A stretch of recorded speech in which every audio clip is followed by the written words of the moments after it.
मन के हारे हार है, मन के जीते जीत। ये बात आपने कभी ना कभी तो जरूर सुनी ही होगी, और ऐसा इसलिए कहते हैं क्योंकि शरीर की भी सीमाएं होती हैं। शरीर एक हद तक पहुंचने के बाद हार मान लेता है, लेकिन इंसान अपने मन की शक्ति से उन सीमाओं के पार जा सकता है। जिसने अपने मन पर जीत पा ली हो, इस दुनिया में उसके लिए फिर कुछ भी असंभव नहीं रह जाता। लेकिन मन को काबू में करना इतना आसान नहीं है। महाभारत के सबसे बड़े धनुर्धर अर्जुन भी गीता में कहते हैं कि मन को काबू करना हवा को काबू करने से भी ज्यादा मुश्किल काम है। तो जब अर्जुन जैसा योद्धा भी मन के झांसे में फंस जाए, तो हमारे साथ ऐसा होना तो आम बात है ना।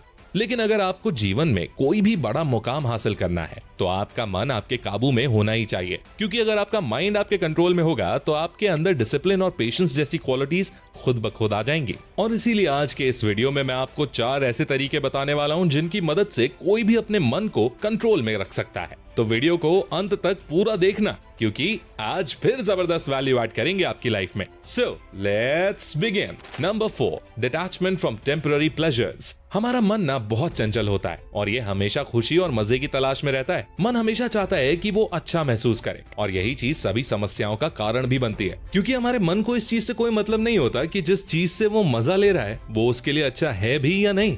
जैसे एक आदमी जो शराब पीता है, वो शराब इसलिए पीता है ना क्योंकि उसको ऐसा करने से मजा मिलता है। हालांकि अंदर ही अंदर वो इंसान ये चीज खुद जानता भी है कि ये चीज उसके लिए कितनी खतरनाक है, लेकिन वो अपने मन को काबू नहीं कर पाता। इसीलिए अगर मन को काबू करना है, तो सबसे पहले हमें खुद को इन टेम्पररी प्लेजर्स से डिटैच करना होगा। टेम्पररी प्लेजर्स यानी मटीरियलिस्टिक चीजों से मिलने वाला सुख। जैसे बहुत लोगों को खाने का शौक होता है, क्योंकि अच्छा खाने से उनको प्लेजर मिलता है। लेकिन ये सभी प्लेजर्स टेम्पररी होते हैं। इनसे हमारा माइंड ना कुछ टाइम के लिए तो सेटिस्फाई हो जाता है, लेकिन कुछ देर बाद हम फिर से उस चीज की इच्छा करने लगते हैं। इसीलिए अगर आपको अपने मन को काबू में करना है, तो अपनी इच्छाओं को काबू में रखना सीखना होगा। हमें मटीरियल प्लेजर्स के साइकिल में नहीं फंसना है। गौतम बुद्ध ने कहा था, there is no fear for one whose mind is not filled with desires. यानी जिस इंसान का मन इच्छाओं से भरा हुआ नहीं हो, वो किसी भी चीज से डरेगा नहीं। इसीलिए अगर अपने माइंड को कंट्रोल करना है, तो अपनी इच्छाओं को लिमिटेड रखो। और इच्छाओं को लिमिटेड रखने से मतलब ये नहीं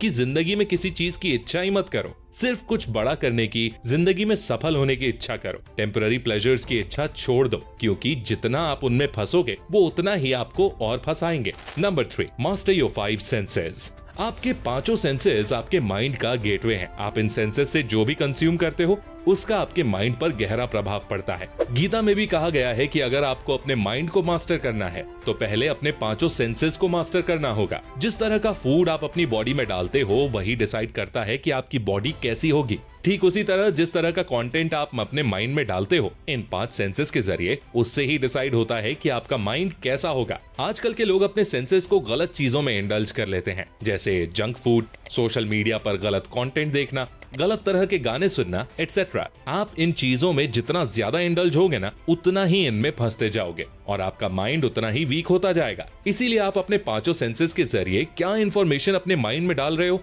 इस पर गौर करिए, और जितना हो सके पॉजिटिव और सही तरीके का कंटेंट ही अपने माइंड में डालिए। क्योंकि अगर करेले के बीज को लगाओगे, तो फिर आम तो खाने को नहीं मिलेंगे ना। उसी तरह अगर नेगेटिव और टॉक्सिक कंटेंट कंज्यूम करोगे, तो उसका रिजल्ट भी वैसा ही मिलेगा। इसीलिए सेंसेस को बहुत अच्छे से कंट्रोल करना सीख लो। Number 2, meditate. मैं आपसे एक सवाल पूछता हूँ, आपके माइंड के लिए सबसे मुश्किल काम क्या होता है? काफी लोगों ने गेस कर लिया होगा। आपके माइंड के लिए सबसे मुश्किल बात होती है एक काम को लगातार करते रहना, किसी एक काम पर फोकस बनाए रखना। हमारा माइंड एक चीज पर लंबे समय तक कंसंट्रेट कर नहीं पाता। ये एक काम से दूसरे काम पर शिफ्ट होता रहता है। और अगर कोई इंसान घंटों तक एक ही काम पर कंसंट्रेट कर लेता है, तो आपको समझ जाना चाहिए कि उसने अपने माइंड को काफी हद तक कंट्रोल कर लिया है। जो मंक्स लोग होते हैं, वो दिन के 8 से 10 घंटे मेडिटेशन करते हैं, और यही सबसे बड़ी वजह है कि उनका माइंड उनके फुल कंट्रोल में होता है। देखो दोस्तों, मेडिटेशन से होता क्या है ना, कि हमारा दिमाग एक जगह स्थिर हो जाता है, एकाग्र हो जाता है, वो इधर उधर नहीं भागता और शांत हो जाता है। हालांकि आपको 8 घंटे मेडिटेशन करने की कोई जरूरत नहीं है। अगर आप सिर्फ 30 से 40 मिनट भी मेडिटेट कर लेते हो, तो ये भी आपके लिए बहुत होगा। खासकर जो लोग एंजाइटी और दूसरी मेंटल प्रॉब्लम से परेशान हैं, उनके लिए तो मेडिटेशन एक मस्ट टू डू वाली चीज है। क्योंकि चाहे कोई भी मानसिक रोग हो, ध्यान के जरिए उसको ठीक किया जा सकता है। अब बात करते हैं कि आखिर ध्यान होता कैसे है। देखो, ध्यान करने का बेस्ट टाइम सुबह होता है, तो सुबह उठकर अपनी डेली एक्टिविटीज से फुर्सत होकर फिर आप कहीं पालथी मारकर बैठ जाइए। अपनी कमर और रीढ़ की हड्डी को सीधा रखें, लंबी गहरी सांस लें, सांस बाहर छोड़ें और